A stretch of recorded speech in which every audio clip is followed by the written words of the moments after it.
Hi guys, James from GBG here, and welcome to the second part of the Flames of War Vietnam miniatures rescue.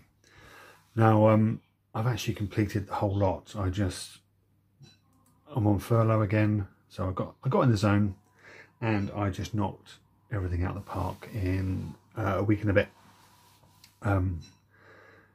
Yeah, so I'm actually splitting up into two videos instead of doing one big video.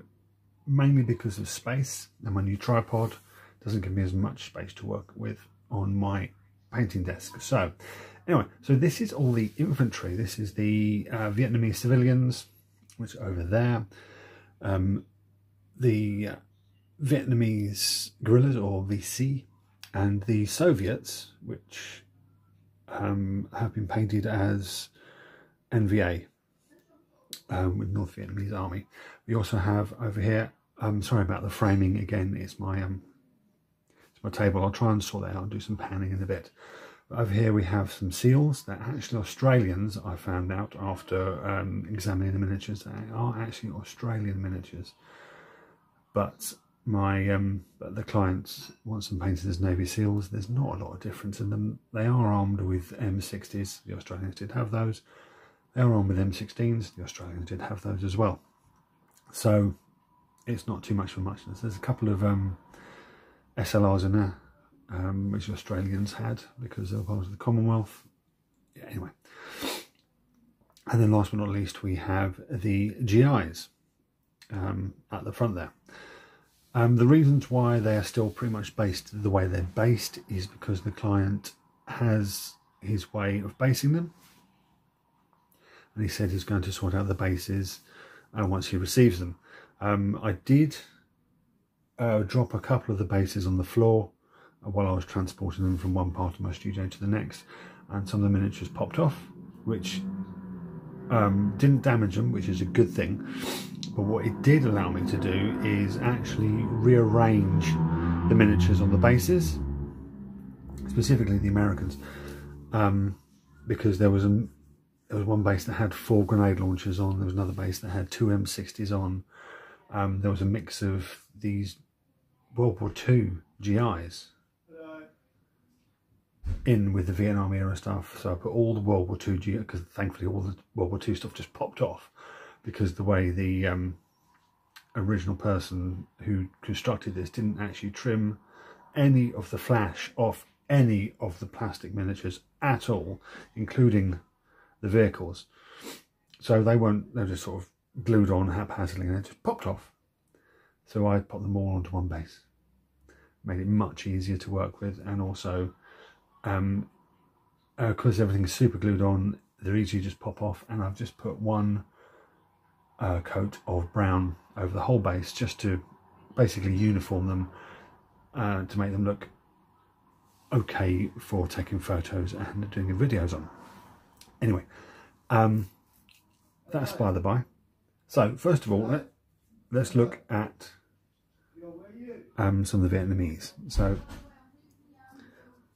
here's some of the Vietnamese. These are civilians. There's a mother and child with a gentleman with his backpack. And we have a pair of people sitting. I don't know what they're doing. But all I did with these was these are all painted. All I did was unify the colours in line with things that I've already done for the client. So all these civilians are in pretty much rustic colours. Some of the colours that these guys were quite bright, so I put them in quite rustic colours, greys, browns, blacks, just so they uniform in with the miniatures he already has. This guy with a wheelbarrow with lots of I'm assuming it's going to be rice or sugarcane in the wheelbarrow. And then again, someone with a push bike with some panniers and goods on. Then we get to, well, we've got this buffalo cart water buffalo cart. There we go.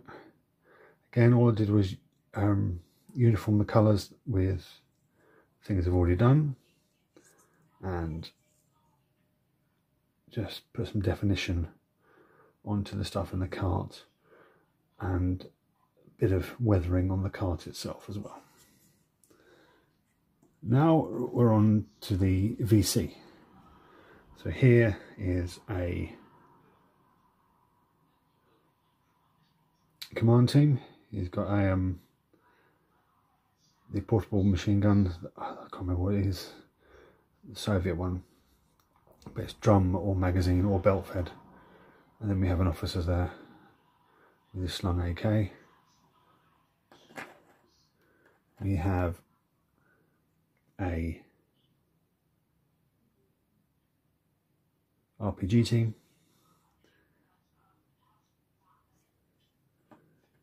And then we have 4 of these guys, 4 of these bases. Just basically, these would be NVA, judging by the bush helmets they're wearing, but the client wants them painted as VC. So now we're on to the bone of contention, the Soviet troops. Now these Soviet troops are clearly for Team Yankee. They're clearly mid-1980s Soviet troops. The AK, apart from the fact that it's much later sculpts, so the moulding is far much better than those ones, even though I believe the VC is a mix of Battlefront and Peter Pig, where these are all Battlefront and they're all plastic, so the moulding is going to be crisper. The AKs are clearly AK-74s, not AK-47s. And all the equipment is just modern. It's stuff you'd expect to see Soviet troops wearing right way up until the turn of the 21st century. So I'm going to have a look. I'm not overly convinced that these can be used as MVA, but see, I've done them in the jungle green with the AKs. I've tanned the flesh right down, but the sculpt is clearly of a Caucasian male, not an Asian male. So